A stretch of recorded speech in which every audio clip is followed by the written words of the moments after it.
morning here in Indiana, and I'm thrilled, not morning, afternoon. I'm here to join all of you. Today I get to show you a little bit of crochet. Last time I was here with the Michaels class, I did a knitting video because I am bi crafty. I am a knitter and a crocheter, and I love both equally. The minute I kind of get sore in my hands with knitting, I will switch to crochet and vice versa.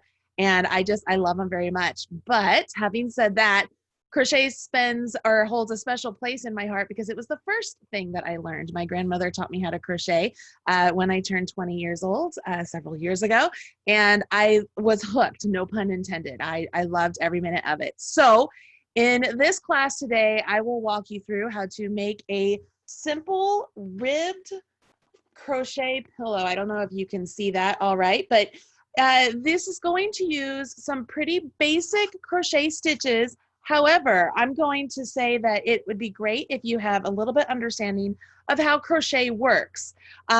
We are going to do double crochets, and we're going to place double crochets in a chain like you normally would. However, when we do the next set of double crochets, that's where we will be working around a post, and we will work around the front post of the stitch and the back post of the stitch. The actual construction of those stitches are still double crochets. We're just putting our hooks in different locations. So my biggest thing I want to make sure all of you agree to right here is that you are going to give yourself some time and some patience to give this a try. It might not work out the first couple rows for yourself. Give it some time to really click. Give your body some time to have some muscle memory to really create these double crochet post stitches. And once you do that, you'll be on your way making yourself a pillow in no time.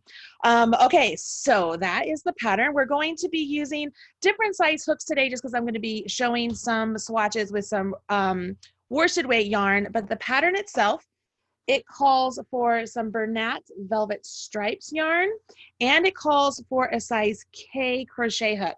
And if you're using a Susan Bates hook, that is one of the green ones. This is a Susan Bates hook, just has a different handle because I told you my hand gets tired, so this allows me to crochet longer with the bigger handle, but it is a Susan Bates hook. So if you have a green Susan Bates hook, that's the one you would be using with the Bernat velvet yarn. And the pattern, as far as I know, is available to you in the chat room. There's a link in there, or it was emailed to you today. Is that correct, everybody? It was emailed. If you signed up for this class, you should have this pattern in your inbox. So you feel free to follow along with me today, or sit back, enjoy a cup of lemonade, and just chill out, watch the video, and then maybe attempt this after the fact. As they said, it is getting videotaped. So is that even a term? Did I just show my age? It's getting videotaped. It is getting recorded today, so you can go back and follow along later on. So if you're like me, I like to watch things first and then attempt them. So you do. So are we good? Are we ready to go, everybody? All right, so the first thing I'm going to do, I'm grabbing, I think this is an H hook. You can use whatever hook you want for the yarn you're going to use, but I'm going to use an H hook and some worsted weight yarn just so you can easily see the stitches we're going to work on. But the very first thing we're going to do is take a look at the pattern, because if you're a beginner crocheter, you might not have really ever looked at a pattern before and been able to understand it. And so that is one of the first steps to becoming a great crocheter, is to understand the instructions that you want to follow along to make an item. So let's take a look at the pattern over here. And I'm just going to set my yarn aside. And so right here, this is the pattern. And can you guys hear me? I'm going to move my microphone a little bit closer here. Hopefully you're not having any issues. Everybody give me a thumbs up if you can hear me all right. Sweet. You sound great, Marley. Perfect. All right, so this is a basic Bernat or Yarnspirations pattern. All the Yarnspirations patterns are pretty uniform, and they look like this. There's usually a picture of the item you're going to make, and right down here you'll find a full materials list. Now, these materials you can find at michaels.com, so you can always check that out if you want. But the Bernat velvet stripes, we use the color mineral teal for this. That does not mean you can only use that color. You can use any color you want. And they use 2 balls of yarn. Okay, you with me so far? Right here where it says US size K or 10.5 or 6 millimeter hook. That's all the same hook. That's not 3 different hooks. It's all the same hook. So as I mentioned, so this would be the US size K or the 10.5 or the size 6.55 millimeter. It's all the same hook. So you need one hook size or the size needed to obtain gauge. Now gauge, all that means is, hey, if you are not getting the same measurement as listed in the pattern with this hook size and you need to go up or down, you can do that. So overall, does this mean you could only use this hook? No, it means you can use any hook size you want to get the size you want your pillow to be. Gauge, as I mentioned, it's going to be over here. So 20-inch square pillow form. So that is obviously going to go inside your pillow. This is the size of the pillow. It's 20 inches. And gauge, this is what the designer used to get that size pillow. So it is 10 single crochets and 11 rows of single crochets equals 4 inches. So the designer used the Bernat velvet yarn, the stripes, velvet stripes, I'm sorry, and then the size K hook to get that measurement. Once you go beyond that, that's where the instructions start. And there's usually a note there that you need to pay attention to because it will help you out further on in the instructions. And the note here says the chain 2 at the beginning of the row does not count as a stitch. That is key. And I know many crocheters are often wondering, does this chain 2 count as a stitch? Does this chain 3 count as a stitch? How do I know? Well, there we are told right there what to do. Okay, chain 52. CH means chain. If you don't know that, you can always look up here into the abbreviations and find the CH, and you can see that that is a chain. Now, crochet chains, I'm going to move the pattern now, everybody. So if you want to see the pattern, please take a look at the one that was emailed to you. I'm just going to grab some yarn. As I mentioned, I'm using just a basic worsted weight yarn here so you can better see the stitches. And when you start crochet, you want to start off with a slip knot. Now, a slip knot is really simple. You want to take the tail of the yarn and put it in the palm of your hand. Take your working yarn, this is the part that's attached to the ball or the skein, wrap it around your forefinger and your middle finger. And when you come back up, rotate your hand over, okay?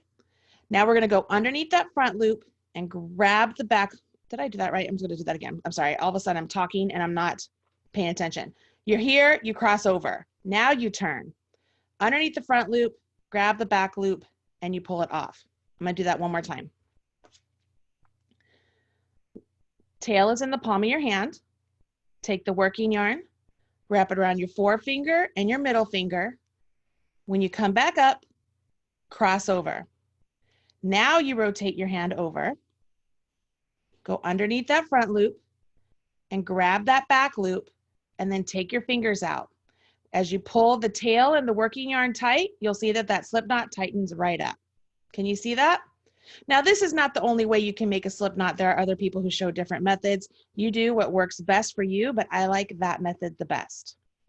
Once you get your slip knot, you put it directly onto your hook. Now, because I know there are a lot of beginners here, I do want to mention the size of your stitches is determined by the size of your hook. So if we put our stitch down here into this like inclined slope area and we make that real tight, our stitch is going to be tighter than what we need, right? Because we need it to be this size here. So you want to make sure that every time you make a stitch, it gets to the barrel essentially of your crochet hook because that's the ultimate size. So having said that, when we do our chains here, am I in frame? Everything good there? Yeah. When I do my chains here, I am right-handed, so I'm going to go to the left side and go underneath my yarn. And I'm going to pull this loop that I just wrapped around my yarn through the loop that's on my hook. And when I do that, I usually will take the tip of my crochet hook and rotate it down. And if I go like this, can you see that makes it so it's very easy to pull the crochet hook through that loop because it's kind of like a teardrop. And then I let the loop that I have now just created go up to the barrel of my crochet hook and I do it again. So I yarn over, pull that through and up. I don't tighten it because I want it to be the same size as the other stitches. I'm just going to go nice and slow here and hopefully you guys are getting it. Now, as I get a few in like this, what I do is I take my thumb and I make sure that I'm looking at all of the V's there and I just move the pad of my thumb up so that I'm holding those stitches nice and steady and they don't twist on me. And I continue on making my chains. One of the number one mistakes beginners will do is make their chain stitches too tight, and it's nearly impossible to get into them. So you don't want to make them too loose, but you definitely don't want to make them too tight. And by always making sure that that stitch you're creating goes up to the barrel of your crochet hook, you will get a nice consistent stitch. Okay. Now, if this was the pillow, I would want to chain a total of 52. I'm going to do a smaller swatch here for the class. So I want to make sure that I have an even number of stitches. So I'm going to do 12. So 1, 2, here, I'll show you how to count. When I count, I have the V's pointing up like this, and I find like the first V, so 1, 2, 3, 4, 5, 6, 7, 8, 9, 10, 11, 12. Oh my gosh, I did 12. That was not planned, guys. I need to go buy a lottery ticket. So I just planned on stopping at 12, and I'm at 12. So I have them all right here. I'd be ready to go, and I'm ready to move on to my next step. Everybody with me so far? Yes? How we doing, Allie? We're doing great. Okay. All right. So this would be first row. It says 1 double crochet in the 4th chain from hook. So no matter what pattern you are doing, you never count the loop on your hook as a stitch ever. So if we're going to count the 4th chain from hook, I will count going down this way and I'll get to the 4th chain. So 1, 2, 3, 4. And in that 4th chain, I'm going to place a double crochet. So I yarn over my hook to start, go into that chain, and at this point, I don't care if you go in the front loop, the back loop, or you go underneath, totally up to you. Just a second. Sorry, I had to cough. Okay, let me back that out. Hold on, let me get some water. I'm gonna get some water. I'm sorry. We all have to drink water sometimes. My eyes are watering. Oh, goodness. I know. It snuck up on me. I'm so sorry. Cynthia has a question here. Sure. So could you make the pillow any size as long as you use an even number of chains? Yes, I think you can. The biggest thing is you want to make sure you begin with what will be called a double crochet front post and end with a double crochet back post. So the repeat is double crochet front post, double crochet back post, double crochet front post, double crochet back post. So you should be able to go along, and as long as you begin with the double crochet front post and end with the double crochet back post, the pattern will still work out, because when you flip it, you're repeating that same row. So yes. Okay, so I'm going to go back to this part. So I'm going to double crochet the 4th chain from hook. Sorry, everybody. Okay, so I'm going to yarn over my hook, and I'm going to go to the 4th chain. So 1, 2, 3, 4. I'll insert my hook into that chain, yarn over, and then pull that yarn over that I just have there. That's called, I'm going to pull that loop through the chain. Again, see how I push that loop now up on the barrel of my hook so that it gets the right size. Now I will yarn over and complete my double crochet as normal. So I pull through 2 stitches, that leaves 2 loops on my hook, yarn over, and pull through 2 loops. Did I say stitches? I meant loops, guys. Pull through 2 loops, pull through 2 loops.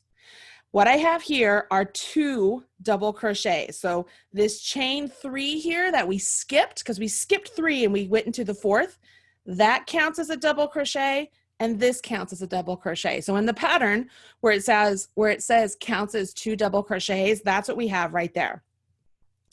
Now you will work double crochets all the way down the rest of your row. So I will yarn over my hook, go to the next chain, insert my hook, yarn over and pull up a loop, yarn over, draw through 2, yarn over, draw through 2. Okay? Yarn over my hook, go to the next chain, yarn over my hook, pull up a loop, yarn over, draw through 2, yarn over, draw through 2. Now I'm going to give you guys some tips here, okay? So those of you out there who are new or experienced, here's a couple tips.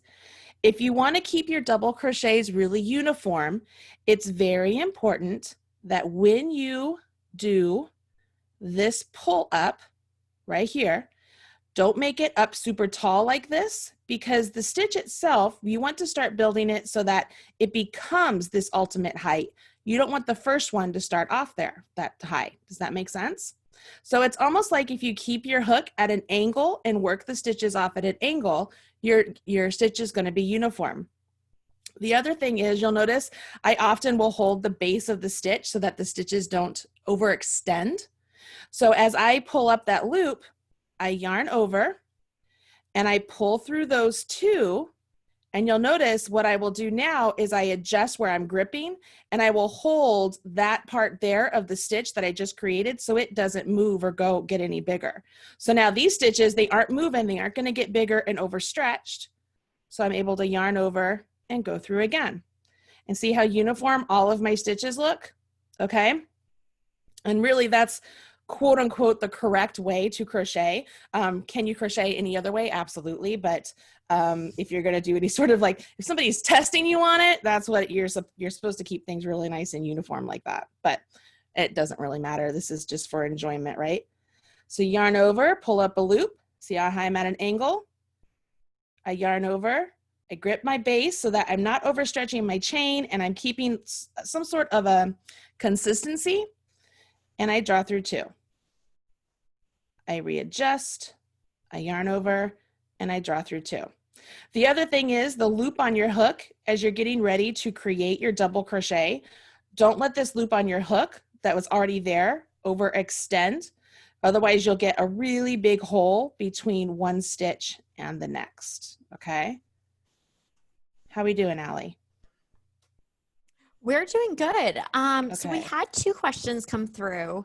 So someone is just having a little bit of trouble. They're not super comfortable working with the velvet yarn. Do you have any tips for, I know for some people it can just be a little bit harder to see your stitches, which is why we're showing this pattern with an acrylic or worsted weight yarn right now. So do you have any tips on just working with the velvet? Sure. Do you want to go back to my face and I'll talk to him a little bit about that? Awesome. Sweet. All right. So the velvet yarn, you guys, this is a chenille yarn. So it's a little bit slippery, and I don't mean like it's slippery, like a slug slippery. It's just, it's really smooth and soft. Like you'll pull it off the shelf and you want to rub it on your cheek because come on, that's what we all do, right? Don't tell Michaels. They'll be like, hey, no, just joking. So it's a very soft and smooth yarn, which makes it want to slip around, which really makes that tip of holding those stitches snug so the yarn doesn't overstretch very important when you're dealing with the velvet yarn. The other thing that I have found for myself, and I know other of designer friends of mine, is if you work with a smaller hook or even smaller needles, if you're knitting with it, and make your stitches a little bit tighter, it makes the stitches stay in place a little bit better. When you're following a pattern like this, that makes it a little difficult because you're trying to meet gauge on something. However, let's all be honest, gauge on a pillow, it's not really super important, except that we need all the sizes to fit together. So as long as the front and the back gauge of your pillow match, that's really the most important. So if you hold those stitches as you're making them, like I suggested, and maybe try out a smaller hook or smaller needles, that really does help out a lot when you're using the velvet yarn.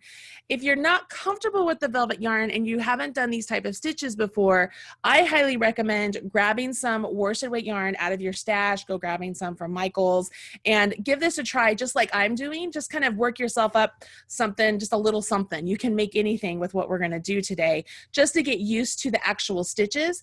That way you're not learning new stitches, working with a new yarn, new hook, new everything all at once, because sometimes that's the perfect recipe for a disaster. Like make it just so it's like one little step at a time through the learning process. So those are my biggest tips. Hold those stitches as you're making them. Make sure that the stitches themselves aren't getting overstretched, whether you have a bigger hook and you're like, these just look sloppy. Try using smaller hooks or smaller needles, whichever way. Is that good? Does that help? Awesome. And Perfect. Let's go then back. Oh, go ahead. Michelle just has a question that I just want to flag because I know that we'll probably get to it. So Michelle, I'll make sure that we touch on this now, but we might have to work on the stitches here a little bit. But Okay. she's been having trouble with the last stitch of every row. Yes. So Like not just when we finding get it? to it. Like not So finding she's it? having debating on back post on the chain 2 and the DP DC or just so I think she's just having trouble on if she should be doing an extra stitch on each row to make it Okay, look so I'll show uniform. my little trick for that too. Awesome. These are the benefits to watching the class, you guys. You get all my special tips. So things that aren't in the pattern, but they're like, hey, Marley said to do this. All right, so let's go back to my hands and let's take a look at row 2. Because row 2 is really the repeat of this pattern. And let's take a look at the pattern itself too. Okay.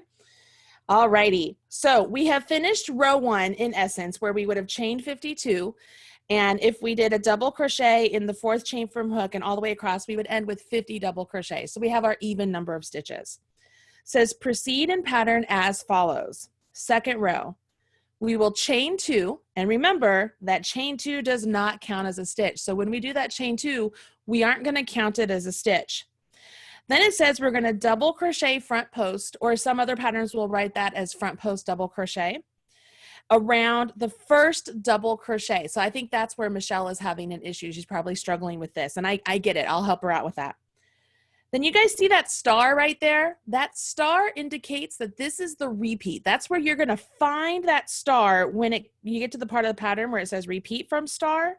So you'll always go back to that star and repeat. So we're going to do 1 double crochet back post around the next stitch, and then 1 double crochet front post around the next stitch, and then repeat from star to the last stitch, and we end with a back post. All right, so we're essentially doing a front post, back post, front post, back post, front post, back post, the whole way down the row. All right, so I'm going to move my pattern. Here we are. We are back to this. I am going to chain 2 and turn. You can turn and chain 2. It does not matter.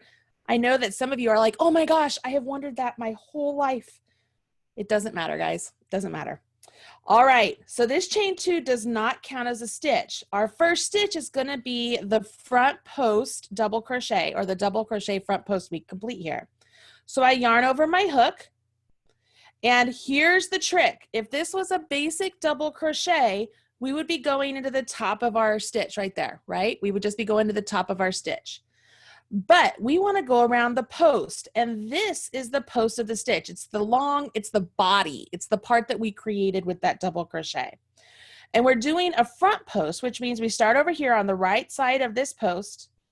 We go around the back and then come out the left side. I know that sounds funny that I've said go around the back and we're doing a front post, but what this is going to do, it pulls that post to the front of the fabric. Can you see how it's laying on top of my hook? Once it's there, now we treat it like it's a double crochet. So this is as just like if we had it through the stitch up there, we would yarn over and pull through. We're going to do the same thing. So we're here, we're going to yarn over, and now we're going to backtrack. So we're going to go out the left side, go behind the post, and come back out the right side. And I'm right over here. Okay? Once I do that, I'm back to, I have 3 loops on my hook, and it looks just like the double crochet, just what we were doing before. So I would hold the base here, I yarn over, I draw through 2, I yarn over, and I draw through 2. Okay? Here is my tip, Michelle. Get yourself a stitch marker. I like the locking stitch markers. You can get one of these type of stitch markers. I don't know what those are called. Here's another locking stitch marker. What I want you to do, because I know when we come back down this row, we're going to place our double crochet post around the post we just created.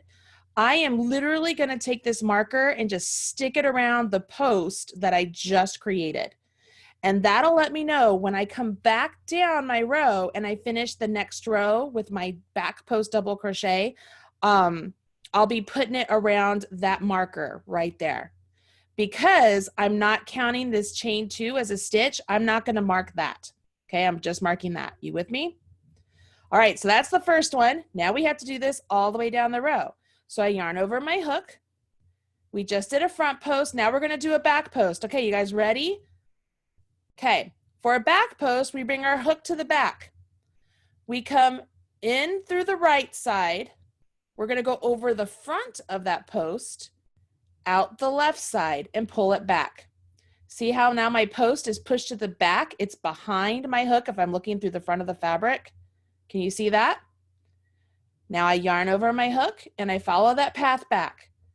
I go back out the left side, over the front, and back out the right. But here's the trick. When you come back out the right and you pull up that loop, make sure that loop is still at the front of the hook. It's not back there. So when you come up, it's still like three loops on your hook and they're all still separated out. Can you see that? Now it's just a matter of completing your double as normal. Yarn over, draw through 2, yarn over, draw through 2. All right, we're going to do the other one. The next one's in the front. Yarn over my hook, start at the right side, go around to the back of the post, come out the left side, yarn over, and then follow that path. Out the left side, around the back, up the right side, and see again. See, I always made sure my loop is there at the front of the hook and it's all separated. And this is where, again, if you know the double crochet, at this point, you know exactly what to do. We're just placing our stitches in different places. Yarn over your hook. This is a back post one. Come around the back. So I come the right side of the post, over the top of it or over the front, out the left side, yarn over, and then follow that same path back. Yarn over, draw through 2, yarn over, draw through 2. Can you see that? Can you see right now already how these post stitches right there, see how it's kind of poking up to the front? They kind of have a front fabric kind of poking up, and the other ones are poking towards the back. That is the difference between a front post and a back post, double crochet.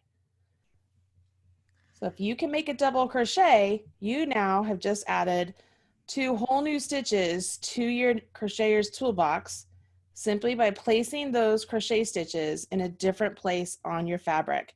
And I will tell you that if you use these type of stitches other places, like if you're not following a pattern, they do eat up a lot of yarn. So be prepared with that. Make sure you buy extra yarn.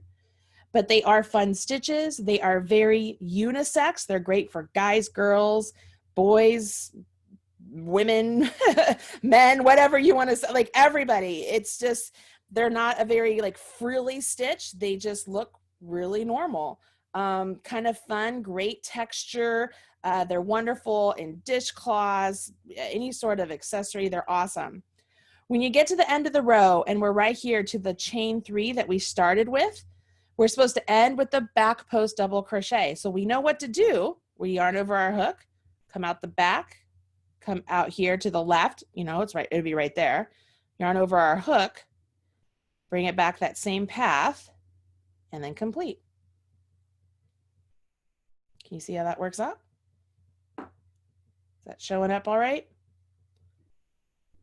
All right, so now the next part of the instructions say to repeat row 2. So this is why it's important to have the even number, because when I turn, it's just going to be a repeat of row 2.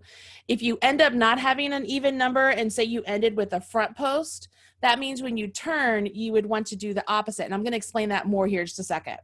So I'm going to chain 2 and turn. And turn. Now, I know that for this pattern itself, I'm supposed to be stacking my front post and stacking my back post. So if I'm looking at a front post double crochet, I'm going to front post double crochet. If I'm looking at a back post double crochet, I'm going to back post double crochet. The place that it's hard to notice that is here at the beginning, right? So here at the beginning, if you're ever stuck, always look at the next one over. If it's a back post double crochet, you know this first one has to be a front post, and vice versa. Does that make sense? Yes? Sweet. Okay, everybody say yes in the chat room. Yes, yes. All right, cool. So remember, chain 2 does not count as a stitch, so I'm not going to mark my chain 2. But after I complete this front post double crochet around my last front post double crochet, or that was a back post, I'm going to do a marker into that stitch. So I'm going to complete this stitch here. So I'm going to grab a second marker. I'm going to place it around that post just so I know where it is. And a marker is not mandatory, guys. Markers are your friends. They are there to help you as extra tools. And don't be ashamed to use a marker as often as you wish. All right, so we're moving on. I'm looking at a back post double crochet there. So even without looking at the pattern, I know I'm doing a back post double crochet. So I yarn over my hook. I come to the back of my fabric, come out the right side, come around the post, out the left side, yarn over, and then bring my hook back that same path. 3 loops on my hook. Notice I always bring them up to the base or to the barrel of my hook so they are all the same size. Yarn over, draw through 2, yarn over, draw through 2. Hey Marley, do you have any tips here for lefties? So there was a question earlier about how a lefty should be doing this. So the difference for a lefty would be, let me complete this so I can kind of see. So if I were left-handed going across, now you work with me here, guys, because it's going to be, I'm obviously right-handed. But if I were going lefty, I'm looking at a front post here. So I would yarn over my hook, and I might be yarning over wrong, so hopefully I'm not, I don't know. But for this one, you would be going in the left and going out the right. Does that make sense? For right-handed, we're the opposite, but for left, they're coming in through the left, going around the back, coming out the right. Or if this was a back post, it would be coming through the left, around the front, out the right. Does that make sense? Yes? Yep. Okay. I think so. So it's just, it's the opposite in that sense. So for me, I'm looking at this, I'm looking at a back post. I'm going to come in the right, go around the front and out the left. If you're left-handed, you'd go in the left, around the front, out the right. Okay? But other than that, it's the same motion. And always take a look. If you're looking at front post, you front post. And if you're looking at a back post, you back post. And once you get going, guys, I mean, you won't even need to look at the pattern anymore. You'll be like, oh yeah, this is great. I mean, I can see exactly what I'm doing, which is brilliant. In knitting, we call that reading your knitting. And in crochet, you could call it that as well. Crocheters tend to follow a pattern a lot more closely, so to speak, until they really get the rhythm of the pattern going. But yeah, this is where we are. All right, so I'm down here at the end. Here we go. Michelle, are you with me here? So this is where I would be doing my back post double crochet, and I have my stitch marked, which helps a bunch because I can already see, oh, look, there's my 2 chains. I'm going to ignore those. So I yarn over my hook. There's my post because I already have it marked, so I can actually like pull it out and find it. So I go around the back, grab my yarn, come back to the front and up, yarn over, draw through 2, yarn over, draw through 2. So we had a question here on could someone do a standing double crochet instead of the chain 2? So I was just going to say something. They could do, instead of the chain 2, you could do a half double crochet. You wouldn't want to do a double crochet. And here's why. When you make these double crochet post stitches, they're actually shorter than a basic double crochet because you're working around the post. So if you wanted to start with a half double crochet, a standing half double crochet, a stacked half double crochet, whatever you want to do, and then not do a post there at the beginning, and then maybe you end also with a half double and not do a post at the end, you absolutely could change the pattern to do that. You don't have to do posts at the beginning and the end. And that's just, I mean, if you're an experienced crocheter and you can make those alterations on your own, you absolutely could do that. Does that make sense? Like if I wanted to, I could change the pattern and make it so the chain 2 counted as a half double and turn and just leave that there, ignore that first stitch and jump right into the back post. But it changes the way the edge looks. My guess here is that the designer made those post stitches thick like they are, so that way when you go back to seam the pillow together, you have a nice thick ridge there. I mean, I don't know who designed it, and I don't know exactly why, but that would be my guess. But can you see those ridges already showing up? Yeah. Mm-hmm. Now, this technique, you guys, you don't have to just use this for a pillow or a blanket or stuff. This is really useful if you wanted to do ribbing on something. Oops, sorry, I didn't mean to do that. Like ribbing on a hat, you could do as post stitches. Post stitches are also used when you're creating any sort of a cable in crochet. Like there's post stitches show up a lot in a lot of different places. So this is a really good thing to learn. Now, right here, I have a swatch that I've worked up with velvet. I figured if this is a velvet project, I should show you a little bit with the velvet itself. But you can see the post stitches are really starting to pop up. I've got 3 rows happening here.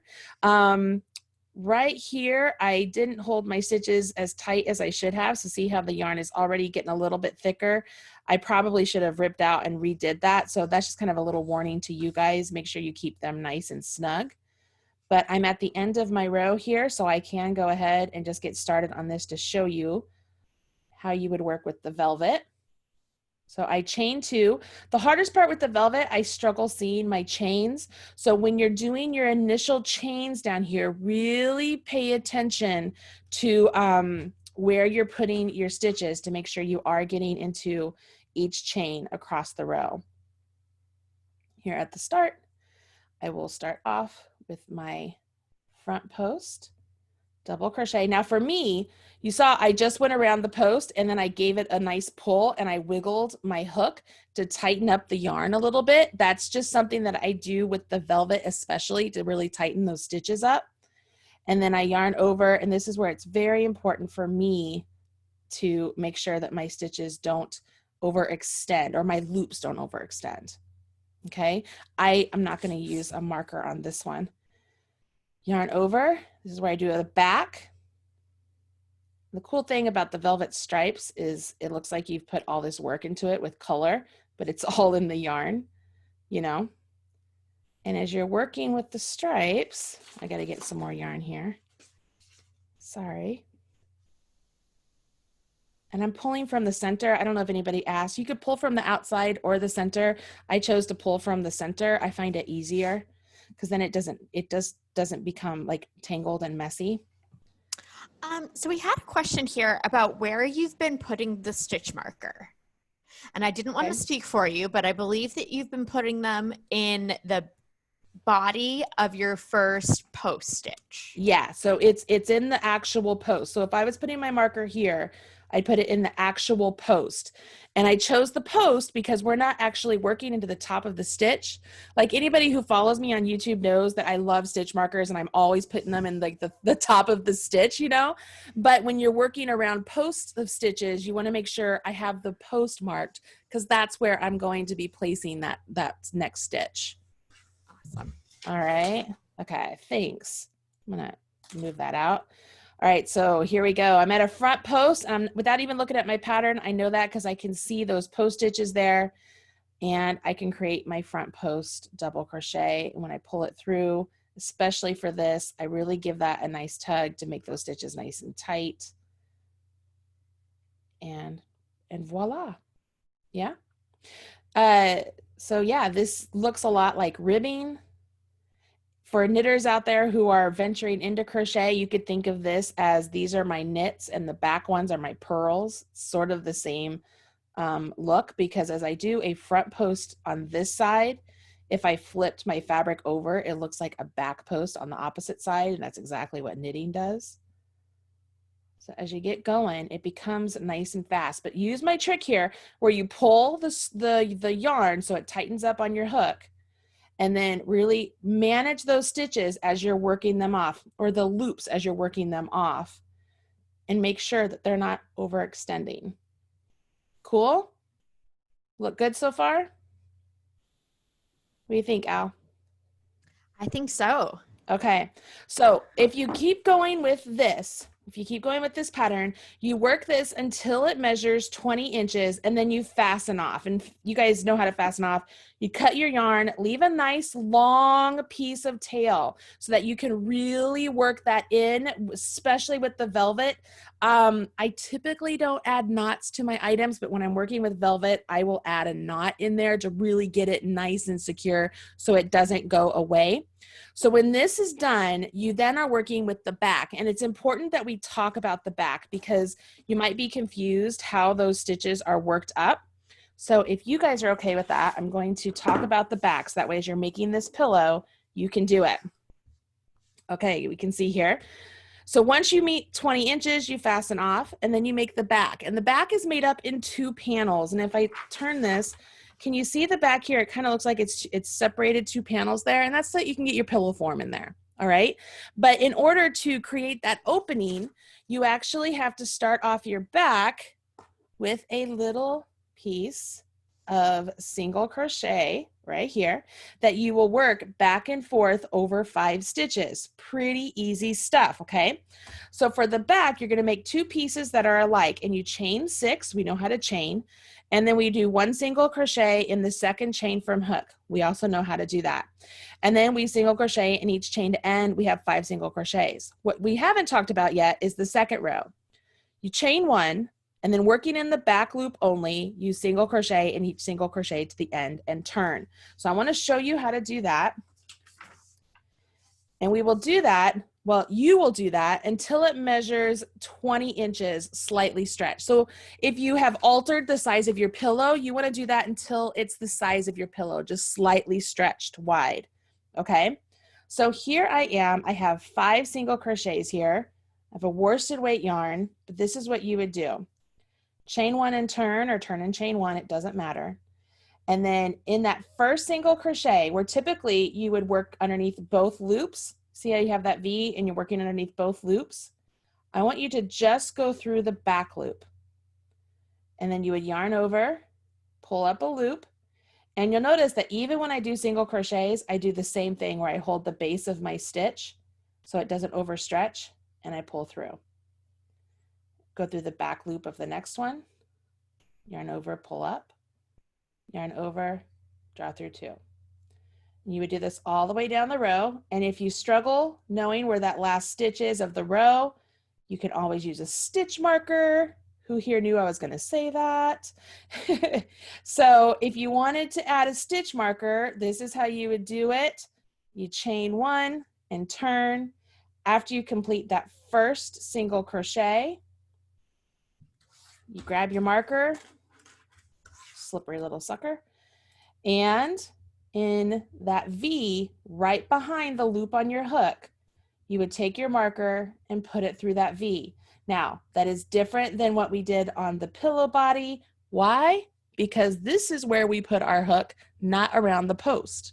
In the pillow, we put it around the post. When we're working these single crochets, we're putting it here. Now I put it around both V's. If you want to put it through just the front or just the back, you can. I mean, to me, I just want to know where that stitch is. So I would just put it through, not both V's, but both legs. So that's the V. And then you continue on and you treat it just like, now you know where the stitch is when you come back down the row and you get to it. Now, when this reaches 20 inches, slightly stretched, I'm going to get to the end here. You will not fasten off, okay? What you're gonna do is you're gonna rotate this work 90 degrees. Now, working along this edge of the piece, you are going to work 50 double crochets evenly across. So it starts off with the chain 2. Does the chain 2 count as a stitch? Everybody together. No. So we start off with the chain 2. It does not count as a stitch, which means our very first double crochet needs to go right down here at this edge, and our very last one needs to go down here at this edge. And we evenly space out all the other ones through here. Now, do you guys want to know my trick on how I evenly space out as best I can? And the crowd goes wild and says yes. All right, so shocker here, we're gonna use stitch markers. And so I use more stitch markers and I divide up my piece. So I wouldn't need this one here anymore. what I do, if this was 20 inches, I would fold it in half. And I would take one marker, and about the halfway point, I'd place a marker, right?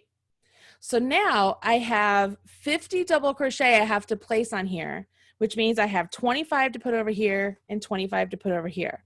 I could divide that even more and take each half of the half, place a marker, and then let's see, 25 and 20, it'll be one would be 12 and one would be 13. So I could say I have 12 to put here, 13 to put here, and then I can do the same thing over here. I say 12 here and 13 here. It just divides it up into sections so you can get to like you can get to a marker. Let's put a marker there so we can talk through this and at the same time. Say this was the halfway point. So if I chain 2 and started doing double crochets across here and say I needed 13 here, but I got to my 13th one and I was over here, I would know that, oh man, I'm putting them too close together. I need to take those out and make sure I get to that marker. So I would do my 13 and get it to where I'm right up to that marker. And then here is a big, big help. You guys ready? Once you put your 13th one there, take this marker out and actually put it in that 13th stitch. So that way, as you go across to the next set where it would be 12, say you end too short there also, you're like, man, now you have to rip back. But if you didn't have that marker there, you wouldn't know where to rip back to. But that marker is going to stop you at your 13th one. Make sense? Yeah? This is like life-saving, you guys. So whenever you're going to do like a button band or any sort of picking up stitches for a hat or mittens or gloves or anything, this is huge. So always place your marker in the top of your finished stitch once you get across, and then you work your way there. Okay. As far as working into the stitches here, you do what works best for you, what works best for your project. And you just work up along the edge. And I know a lot of people really struggle with the idea of, I just don't know where to put my hook. Literally just start putting your hook in and see if you like the way it looks, and then try and be consistent with it. So right here, I just did a double crochet right there. Let's just see, let's just put one over here. Let's see how it looks. I just start to pierce through and take a look. If it doesn't look good, I undo it. And this is really easy to undo, right? It's not like knitting where we'd have to, tink back a lot and stuff. It's pretty easy stuff to just undo them. And I will usually you see how I'm holding it up like this so that they're up straight. And I'm like, okay, so if I take my hook and go like this, all right, so it could go right there. I just kind of play around with it. This is what I do when I do mine. So I'm there, up straight, kind of go like this. All right, so right there. And I play around. And you would, I forgot my yarn over. Yarn over, go in, complete my double, and I work down the row.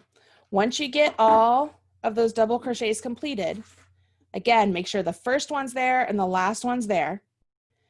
Then you just start doing that repeat again of the front post, back post, front post, back post. And you're building it. And so on this one, you would build this until it's 12 inches. And then you do a second one like that. And then you seam it all together. And voila, you get a lovely little pillow. Pretty easy stuff. So in reality, you need to know how to do just 2 stitches. And the double crochet stitch, you're either working in it like a normal double crochet or you're working in it like a post stitch. If you guys want to go back to my face, we'll be good. So good to see all of you guys here. Hi, Barbara. All right. So, how you guys feeling? Do you feel like, okay, I think I can do this? And because you can, especially if you give yourself some time and give yourself some, patience. I mean, patience is kind of hard sometimes, but be patient with yourself because you didn't ride the bike the very first time you gave it a try. So it's going to take some time to get some muscle memory and have those stitches work out, especially even if you've done double crochets in the past, but you've never done post stitches. It just takes some rhythm and some getting used to how to handle those stitches because they're in a different place. But once you get going along, man, it's just cake. Just so that you guys can add this to your knowledge bank, you can do treble crochet post stitches, double treble post stitches. There's all sorts of different post stitches out there. It's not just double crochets like we learned here. And then as far as beginning and ending your row, just like I talked about, you could change that up with half double crochets because they're squattier, and try that out if you want. But this individual stitch, the front post, back post, front post, back post, is a great stitch to know because it is so versatile. You'll find that there'll be patterns out there that use it. And hopefully now when you see them, you'll be like, oh, I know how to do that. Marley taught me how to do that. And so you'll be on your way. Always make sure you read the instructions because some designers write things out differently than others. And so what might be something you've learned before, the wording might be different, but it might be actually something you've learned, or it might be something you think you've learned, but the designer means something else and wrote it differently. So always read through the patterns first. That's very important. Don't just assume you know exactly what's going on because sometimes you don't. Biggest example is that is a shell, because I know that there are things you'll see 2 doubles, a chain 2, 2 doubles, and they'll call that a shell. And then the people will just 5 double crochets as a shell. And so you always want to know exactly what the designer means by the stitches they're telling you to create. So I am curious, how many of you are excited about this? You've learned something new and you can't wait to go out, pick up this yarn and make yourself a new pillow. I know I'm excited. My daughter has already commandeered the idea. She loved these colors. She was like, that'll match my room perfectly, Mom. So my daughter's name is Allie, and Allie's like nodding her head like this. Allie's like, yeah, that's totally mine. Yeah. We had a couple questions pop in here at the very end. So Sure. Casey wants to know, is this basically the same stitch as the waffle stitch? I want to say yes and no, but here's my hesitation. I want to say yes, but because the names of stitches are not uniform, what a waffle stitch is to her might not be what a waffle stitch is to me. So I hesitate to say yes or no. And again, it goes back to that whole shell. You could be like, this is a shell stitch, and somebody's like, no, that's not a shell stitch. So I don't know what a waffle stitch is to her. Because like a moss stitch or a double moss stitch, like things are just all different. So my thought is yes, but it all kind of depends on what her waffle stitch is. You do use post stitches in waffle stitches. How about that? This is a ribbing. What we did is a ribbing. Awesome. Okay. That's helpful. I felt like I was a really long answer to get to. This is a ribbing. I think that's fair. Okay. Michelle wanted to remind everyone, careful not to go through the post when you're doing the front post double crochet. Yeah. Great tip there from Michelle. Around it. Definitely go around it. And don't go, the V at the top. So the top of the stitches, they're all V's. Don't go around the V, like around the V's, like from one V to the other V. It's around the actual post. It's the big body of the stitch, not the V on top. The other one is called a shallow post stitch. Completely different. Valid stitch, just different stitch. There's a question here about the tag on the yarn, and I'm not 100% sure I understand the question. Okay. So would a 20-inch cushion work with every yarn? Okay, so the 20-inch pillow form, if you are making your actual pillow 20 inches, it will work. So you could take this pattern and say you picked out some Karen Simply Soft or something, but you made the pattern to where it was 20 inches wide. The pillow form would work. So I guess the answer there is really whatever your pillow size is, that's the pillow form size you need. So whether you're using the velvet yarn or a Super Saver or a Karen yarn or whatever it may be. There was another question here on if they could use crushed velvet instead of velvet stripes, and I'm gonna let everyone know my favorite secret. There's no yarn police. You took the words out of my mouth. That's exactly. You can use anything you want. I mean, that's the beauty of understanding how the crochet stitch and the crochet pattern works, is that it gives you the license, so to speak, to change things up. If you want to try a different yarn, try a different yarn, try a different hook, try and get different gauges. And now that you know the stitch pattern repeat, it's just an even number, just the 2 stitches. So you can keep that same front post, back post. And even if you don't, you know how to read the stitches now. So it doesn't really matter. You'll be able to make anything you want with any yarn you want.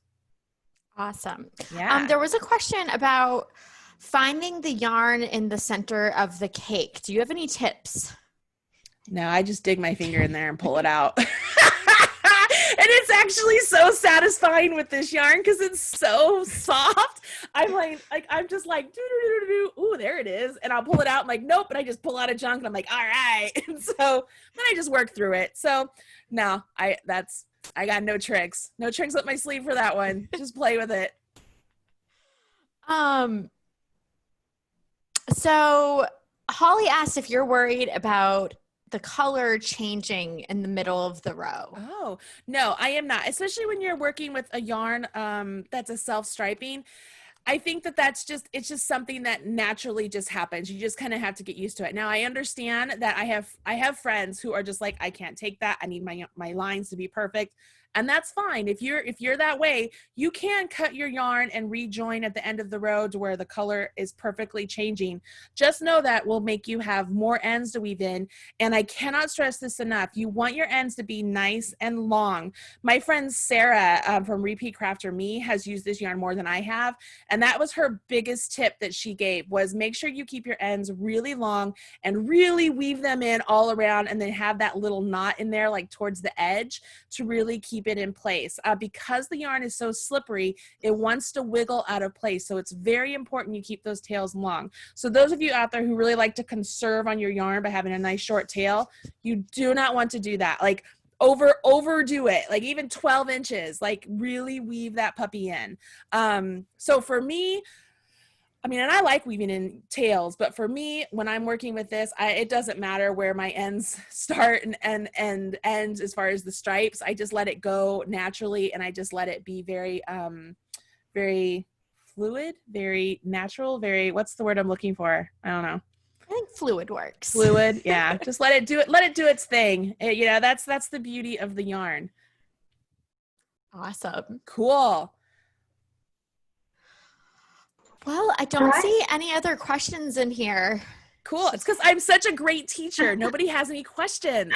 Well, Marley, thank you so much. Allie, thank you so much. You guys are always a great team. It sounds like everybody's loving this class just as much as we knew they would. Good. Want to thank everybody for joining us on a Saturday. The pattern is in the chat. It's in your email. This video will be posted on michaels.com tomorrow. We'll go ahead and add that link back in the chat as well. But something fun we wanted to let you guys know, if you didn't see it when you signed up, today we are observing the National Creativity Day. So each class we have today, we are donating $1 for every participant all day to the Boys and Girls Club. So Cool. Thank you guys so much for being a part of this, taking time out of your day and helping us get towards a really awesome donation for the Boys and Girls Club. Fantastic. That's so great.